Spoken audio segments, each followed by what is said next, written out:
ರಾಜ್ಯದಲ್ಲಿ ಮೂಡ ಬ್ರಹ್ಮಾಂಡ ಭ್ರಷ್ಟಾಚಾರ ನಿಲ್ಲೋ ಹಾಗೆ ಕಾಣಿಸ್ತಿಲ್ಲ. ನಿಲ್ಲೋ ಹಾಗೆ ಅಲ್ಲ, ನಿಂತೇ ಬಿಟ್ಟಿದೆ ಅನ್ನುವಂತ ದಾಖಲೆಗಳು ರಿಪಬ್ಲಿಕನ್ಗೆ ಲಭ್ಯ ಆಗಿದೆ. ಕಾರಣ ಸದ್ದಿಲ್ಲದೆ ತನಿಖೆಯನ್ನ ಮುಕ್ತಾಯಗೊಳಿಸಿಬಿಟ್ಟಿದೆ ಸರ್ಕಾರ.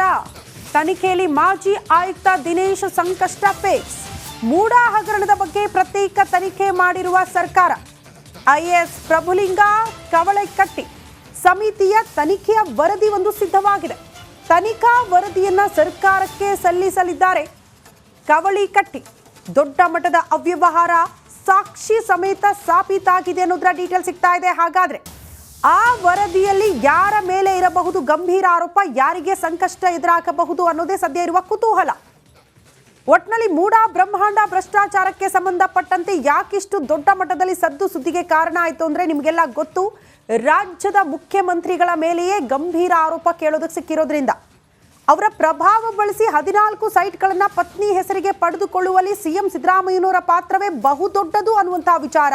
ಆ ನಂತರ ಕೋರ್ಟ್ ಕಟಕಟೆಯಲ್ಲಿ ಬಂದಿರುವಂತಹ ಆದೇಶ, ಲೋಕಾಯುಕ್ತ ತನಿಖೆ, ಮತ್ತೊಂದು ಕಡೆ ಇಡಿ ಎಂಟ್ರಿ, ಇಷ್ಟೆಲ್ಲ ಬೆಳವಣಿಗೆಯ ಮಧ್ಯೆ ಇಡೀ ತನಿಖೆಯನ್ನ ಸದ್ದಿಲ್ಲದೆ ಸರ್ಕಾರ ಮುಗಿಸ್ಬಿಟ್ಟಿದೆ. ಒಂದು ವರದಿಯನ್ನ ಕೂಡ ಸಿದ್ಧಪಡಿಸಲಾಗಿದೆ. ಆ ವರದಿಯಲ್ಲಿ ಹಾಗಾದ್ರೆ ಯಾರ ಮೇಲೆ ಇರಬಹುದು ಗಂಭೀರ ಆರೋಪ ಅನ್ನೋದೇ ಸದ್ಯ ಇರುವ ಕುತೂಹಲ. ಈ ಬಗ್ಗೆ ಮತ್ತಷ್ಟು ಡೀಟೇಲ್ಸ್ ಅನ್ನ ಕೊಡ್ತಾ ಹೋಗ್ತಾರೆ ನಮ್ಮ ಪ್ರತಿನಿಧಿ ವಿನೋದ್ ದೂರವಾಣಿ ಸಂಪರ್ಕದಲ್ಲಿ. ವಿನೋದ್, ಸದ್ದಿಲ್ಲದೆ ತನಿಖೆಯನ್ನ ಸರ್ಕಾರ ಮುಗಿಸಿದೆ ಅಂತ, ಬಟ್ ವರದಿ ಸಿದ್ಧ ಆಗಿದೆಯಲ್ಲ, ವರದಿಯಲ್ಲಿರುವಂತಹ ಪ್ರಮುಖ ಅಂಶಗಳೇ ಬಹಳ ಕುತೂಹಲಕ್ಕೆ ಕಾರಣ ಆಗ್ತಾ ಇರೋದು. ಶ್ರುತಿ, ಈಗಾಗಲೇ ಮೂಡ ಬ್ರಹ್ಮಾಂಡ ಭ್ರಷ್ಟಾಚಾರದ ವಿಚಾರವಾಗಿ ರಿಪಬ್ಲಿಕನ್ ಡೇ ಒನ್ನಿಂದಲೂ ಕೂಡ ಸಾಕಷ್ಟು ಮಾಹಿತಿಗಳನ್ನ ಕೊಡ್ತಾ ಹೋಗ್ತಾ ಇತ್ತು. ಸೊ ಇವತ್ತು ಕೂಡ ಒಂದು ಸುದ್ದಿ ಅಂತಂದ್ರೆ, ಈಗಾಗಲೇ ಬದಲಿ ನಿವೇಶನಗಳಲ್ಲಿ ಹಿಂದೆ ಕೂಡ ಹೇಳ್ತಲೇ ಇದ್ವಿ, ಬದಲಿ ನಿವೇಶನಗಳಲ್ಲೂ ಕೂಡ ಸಾಕಷ್ಟು ದೊಡ್ಡ ಮಟ್ಟದ ಅವ್ಯವಹಾರ ನಡೆದಿದೆ ಅಂತ ಹೇಳಿ. ಸೊ ಹೀಗಾಗಿ ಸರ್ಕಾರ ಸದ್ದಿಲ್ಲದಂತೆ ಒಂದು ತನಿಖಾ ಸಮಿತಿಯನ್ನು ನೇಮಕ ಮಾಡಿತ್ತು. ಅದು ಹಿರಿಯ ಅಧಿಕಾರಿ IAS ಅಧಿಕಾರಿಗಳಾದ ಪ್ರಭುಲಿಂಗ ಕವಳಿಕಟ್ಟಿ ಅವರ ಸಮಿತಿ ಒಂದು ವರದಿಯನ್ನ ಕೊಟ್ಟಿದೆ.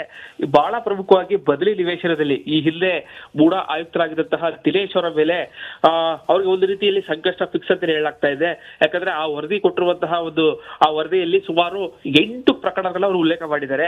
8 ಪ್ರಕರಣಗಳಲ್ಲಿ ಸರ್ಕಾರಕ್ಕೆ ದೊಡ್ಡ ಮಟ್ಟದ ನಷ್ಟವನ್ನು ಉಂಟು ಮಾಡಿದ್ದಾರೆ. ಜೊತೆಗೆ ಕಾನೂನನ್ನ ಮೀರಿ ಬದಲಿ ನಿವೇಶನಗಳನ್ನ ಹಂಚಿಕೆ ಮಾಡಿದ್ದಾರೆ. ಸೊ ಹೀಗಾಗಿ ಈ 8 ಪ್ರಕರಣ ಪಟ್ಟಿ ಮಾಡಿದ್ದಾರೆ.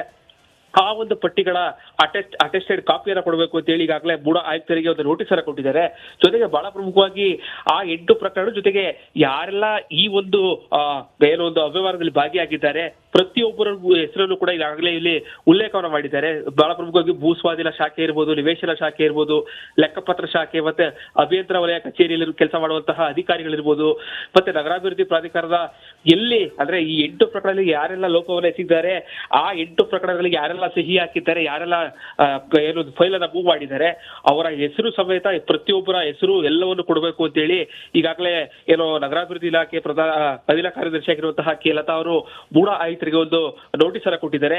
ಯಾರ ಒಬ್ಬರ ಕೂಡ ಸಂರಕ್ಷಣೆ ಮಾಡಕ್ಕೆ ಯಾರು ಕೂಡ ಮುಂದಾಗಬಾರ್ದು, ಪ್ರತಿಯೊಬ್ಬರ ಹೆಸರನ್ನು ಕೊಡಬೇಕು. ಜೊತೆಗೆ ಈ 8 ಪ್ರಕರಣಗಳ ಅಟೆಸ್ಟೆಡ್ ಕಾಪಿಯನ್ನು ಕೊಡಬೇಕು ಅಂತ ಹೇಳಿ ಈಗಾಗಲೇ ಅದು 4 ದಿನಗಳ ಒಂದು ಗಡುವನ್ನು ಕೊಟ್ಟು ಮೂಡ ಆಯುಕ್ತರಿಗೆ ಒಂದು ಪತ್ರವನ್ನು ಬರೆದಿದ್ದಾರೆ. ಸೊ ಹೀಗಾಗಿ ಬದಲಿ ನಿವೇಶನಗಳನ್ನ ಒಂದೊಂದಾಗಿ ಇವರು ತನಿಖೆ ಮಾಡ್ತಾ ಹೋಗೋದಾದ್ರೆ ದಿನೇಶ್ ಅವರಿಗೆ ಸಾಕಷ್ಟು ಸಂಕಷ್ಟ ಫಿಕ್ಸ್ ಆಗಿದೆ. ಸೊ ಹೀಗಾಗಿ ಈ ಮೂಡ ಪ್ರಕರಣದಲ್ಲಿ ದಿನೇಶ್ ಮತ್ತು ನಟೇಶ್ ಅವರ ಪಾತ್ರ ಬಹಳ ದೊಡ್ಡದಾಗಿದೆ. ಸೊ ಹೀಗಾಗಿ ಸರ್ಕಾರ ಬಹಳ ಕ್ಲಿಯರ್ ಆಗಿ ಒಂದೊಂದನೇ ತನಿಖೆ ಮಾಡಿಸೋ ಮೂಲಕವಾಗಿ ತಪ್ಪಿತಸ್ಥರಿಗೆ ಶಿಕ್ಷೆಯನ್ನು ಕೊಡಿಸೋದಕ್ಕೆ ಮುಂದಾಗ್ತಾ ಇರುವಂತದ್ದು ಬಹಳ ಸ್ಪಷ್ಟವಾಗಿ ಕಾಣ್ತಾ ಇದೆ. ಸೊ ಹೀಗಾಗಿ ಮುಂದಿನ ದಿನಗಳಲ್ಲಿ ಮತ್ತಷ್ಟು ಕಠಿಣ ಕ್ರಮವನ್ನು ಕೈಗೊಳ್ತಾರ ಕಾದು ನೋಡಬೇಕಾಗುತ್ತೆ. ಶ್ರುತಿ. ಓಕೆ ವಿನೋದ್, ಧನ್ಯವಾದಗಳು ತಮ್ಮೆಲ್ಲ ಮಾಹಿತಿಗೆ. ರಾಜ್ಯದಲ್ಲಿ ಮೂಡ ಬ್ರಹ್ಮಾಂಡ ಭ್ರಷ್ಟಾಚಾರ ನಿಲ್ಲೋ ಹಾಗೆ ಕಾಣಿಸ್ತಿಲ್ಲ.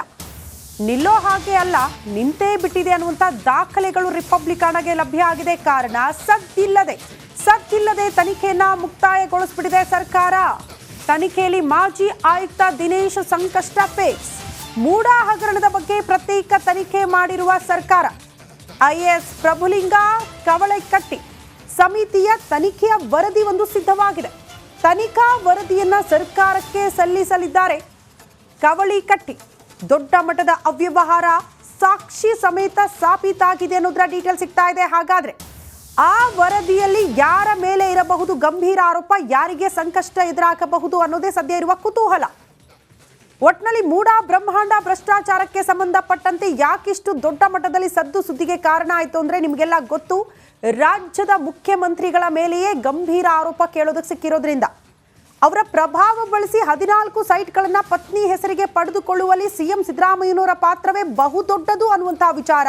ಆ ನಂತರ ಕೋರ್ಟ್ ಕಟಕಟೆಯಲ್ಲಿ ಬಂದಿರುವಂತಹ ಆದೇಶ, ಲೋಕಾಯುಕ್ತ ತನಿಖೆ, ಮತ್ತೊಂದು ಕಡೆ ಇಡಿ ಎಂಟ್ರಿ, ಇಷ್ಟೆಲ್ಲ ಬೆಳವಣಿಗೆಯ ಮಧ್ಯೆ ಇಡೀ ತನಿಖೆಯನ್ನ ಸದ್ದಿಲ್ಲದೆ ಸರ್ಕಾರ ಮುಗಿಸ್ಬಿಟ್ಟಿದೆ. ಒಂದು ವರದಿಯನ್ನ ಕೂಡ ಸಿದ್ಧಪಡಿಸಲಾಗಿದೆ. ಆ ವರದಿಯಲ್ಲಿ ಹಾಗಾದ್ರೆ ಯಾರ ಮೇಲೆ ಇರಬಹುದು ಗಂಭೀರ ಆರೋಪ ಅನ್ನೋದೇ ಸದ್ಯ ಇರುವ ಕುತೂಹಲ. ಈ ಬಗ್ಗೆ ಮತ್ತಷ್ಟು ಡೀಟೇಲ್ಸ್ ಅನ್ನ ಕೊಡ್ತಾ ಹೋಗ್ತಾರೆ ನಮ್ಮ ಪ್ರತಿನಿಧಿ ವಿನೋದ್ ದೂರವಾಣಿ ಸಂಪರ್ಕದಲ್ಲಿ. ವಿನೋದ್, ಸದ್ದಿಲ್ಲದೆ ತನಿಖೆಯನ್ನ ಸರ್ಕಾರ ಮುಗಿಸಿದೆ ಅಂತ, ಬಟ್ ವರದಿ ಸಿದ್ಧ ಆಗಿದೆಯಲ್ಲ, ವರದಿಯಲ್ಲಿರುವಂತಹ ಪ್ರಮುಖ ಅಂಶಗಳೇ ಬಹಳ ಕುತೂಹಲಕ್ಕೆ ಕಾರಣ ಆಗ್ತಾ ಇರೋದು. ಶ್ರುತಿ, ಈಗಾಗಲೇ ಮೂಡ ಬ್ರಹ್ಮಾಂಡ ಭ್ರಷ್ಟಾಚಾರದ ವಿಚಾರವಾಗಿ ರಿಪಬ್ಲಿಕ್ ಡೇ ಒನ್ನಿಂದಲೂ ಕೂಡ ಸಾಕಷ್ಟು ಮಾಹಿತಿಗಳನ್ನ ಕೊಡ್ತಾ ಹೋಗ್ತಾ ಇತ್ತು. ಸೊ ಇವತ್ತು ಕೂಡ ಒಂದು ಸುದ್ದಿ ಅಂತಂದ್ರೆ, ಈಗಾಗಲೇ ಬದಲಿ ನಿವೇಶನಗಳಲ್ಲಿ ಹಿಂದೆಲೂ ಕೂಡ ಹೇಳ್ತಾನೆ ಇದ್ವಿ, ಬದಲಿ ನಿವೇಶನಗಳಲ್ಲೂ ಕೂಡ ಸಾಕಷ್ಟು ದೊಡ್ಡ ಮಟ್ಟದ ಅವ್ಯವಹಾರ ನಡೆದಿದೆ ಅಂತ ಹೇಳಿ. ಸೊ ಹೀಗಾಗಿ ಸರ್ಕಾರ ಸದ್ದಿಲ್ಲದಂತೆ ಒಂದು ತನಿಖಾ ಸಮಿತಿಯನ್ನು ನೇಮಕ ಮಾಡಿತ್ತು. ಅದು ಹಿರಿಯ ಅಧಿಕಾರಿ IAS ಅಧಿಕಾರಿಗಳಾದ ಪ್ರಭುಲಿಂಗ ಕವಳಿಕಟ್ಟಿ ಅವರ ಸಮಿತಿ ಒಂದು ವರದಿಯನ್ನ ಕೊಟ್ಟಿದೆ. ಬಹಳ ಪ್ರಮುಖವಾಗಿ ಬದಲಿ ನಿವೇಶನದಲ್ಲಿ ಈ ಹಿಂದೆ ಮೂಡ ಆಯುಕ್ತರಾಗಿದ್ದಂತಹ ದಿನೇಶ್ ಅವರ ಮೇಲೆ ಅವ್ರಿಗೆ ಒಂದು ರೀತಿಯಲ್ಲಿ ಸಂಕಷ್ಟ ಫಿಕ್ಸ್ ಅಂತ ಹೇಳಲಾಗ್ತಾ ಇದೆ. ಯಾಕಂದ್ರೆ ಆ ವರದಿ ಕೊಟ್ಟಿರುವಂತಹ ಆ ವರದಿಯಲ್ಲಿ ಸುಮಾರು 8 ಪ್ರಕರಣಗಳ ಅವರು ಉಲ್ಲೇಖ ಮಾಡಿದ್ದಾರೆ. 8 ಪ್ರಕರಣಗಳಲ್ಲಿ ಸರ್ಕಾರಕ್ಕೆ ದೊಡ್ಡ ಮಟ್ಟದ ನಷ್ಟವನ್ನು ಉಂಟು ಮಾಡಿದ್ದಾರೆ. ಜೊತೆಗೆ ಕಾನೂನನ್ನ ಮೀರಿ ಬದಲಿ ನಿವೇಶನಗಳನ್ನ ಹಂಚಿಕೆ ಮಾಡಿದ್ದಾರೆ. ಸೊ ಹೀಗಾಗಿ ಈ 8 ಪ್ರಕರಣ ಪಟ್ಟಿ ಮಾಡಿದ್ದಾರೆ. ಆ ಒಂದು ಪಟ್ಟಿಗಳ ಅಟೆಸ್ಟೆಡ್ ಕಾಪಿಯನ್ನ ಕೊಡಬೇಕು ಅಂತ ಹೇಳಿ ಈಗಾಗಲೇ ಮೂಡ ಆಯುಕ್ತರಿಗೆ ಒಂದು ನೋಟಿಸ್ ಅನ್ನ ಕೊಟ್ಟಿದ್ದಾರೆ.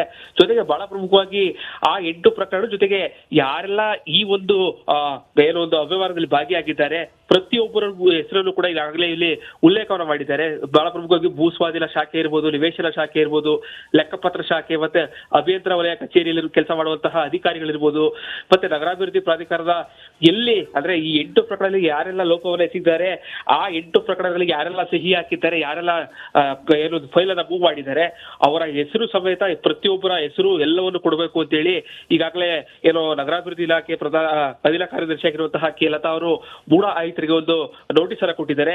ಯಾರ ಒಬ್ಬರ ಕೂಡ ಸಂರಕ್ಷಣೆ ಮಾಡಕ್ಕೆ ಯಾರು ಕೂಡ ಮುಂದಾಗಬಾರ್ದು, ಪ್ರತಿಯೊಬ್ಬರ ಹೆಸರನ್ನು ಕೊಡಬೇಕು. ಜೊತೆಗೆ ಈ 8 ಪ್ರಕರಣಗಳ ಅಟೆಸ್ಟೆಡ್ ಕಾಪಿಯನ್ನು ಕೊಡಬೇಕು ಅಂತ ಹೇಳಿ ಈಗಾಗಲೇ ಅದು 4 ದಿನಗಳ ಒಂದು ಗಡುವನ್ನು ಕೊಟ್ಟು ಮೂಡ ಆಯುಕ್ತರಿಗೆ ಒಂದು ಪತ್ರವನ್ನು ಬರೆದಿದ್ದಾರೆ. ಸೊ ಹೀಗಾಗಿ ಬದಲಿ ನಿವೇಶನಗಳನ್ನ ಒಂದೊಂದಾಗಿ ಇವರು ತನಿಖೆ ಮಾಡ್ತಾ ಹೋಗೋದಾದ್ರೆ ದಿನೇಶ್ ಅವರಿಗೆ ಸಾಕಷ್ಟು ಸಂಕಷ್ಟ ಫಿಕ್ಸ್ ಆಗಿದೆ. ಸೊ ಹೀಗಾಗಿ ಈ ಮೂಡ ಪ್ರಕರಣದಲ್ಲಿ ದಿನೇಶ್ ಮತ್ತು ನಟೇಶ್ ಅವರ ಪಾತ್ರ ಬಹಳ ದೊಡ್ಡದಾಗಿದೆ. ಸೊ ಹೀಗಾಗಿ ಸರ್ಕಾರ ಬಹಳ ಕ್ಲಿಯರ್ ಆಗಿ ಒಂದೊಂದನೇ ತನಿಖೆ ಮಾಡಿಸೋ ಮೂಲಕವಾಗಿ ತಪ್ಪಿತಸ್ಥರಿಗೆ ಶಿಕ್ಷೆಯನ್ನು ಕೊಡಿಸೋದಕ್ಕೆ ಮುಂದಾಗ್ತಾ ಇರುವಂತದ್ದು ಬಹಳ ಸ್ಪಷ್ಟವಾಗಿ ಕಾಣ್ತಾ ಇದೆ. ಸೊ ಹೀಗಾಗಿ ಮುಂದಿನ ದಿನಗಳಲ್ಲಿ ಮತ್ತಷ್ಟು ಕಠಿಣ ಕ್ರಮವನ್ನು ಕೈಗೊಳ್ತಾರ ಕಾದು ನೋಡಬೇಕಾಗುತ್ತೆ. ಶ್ರುತಿ.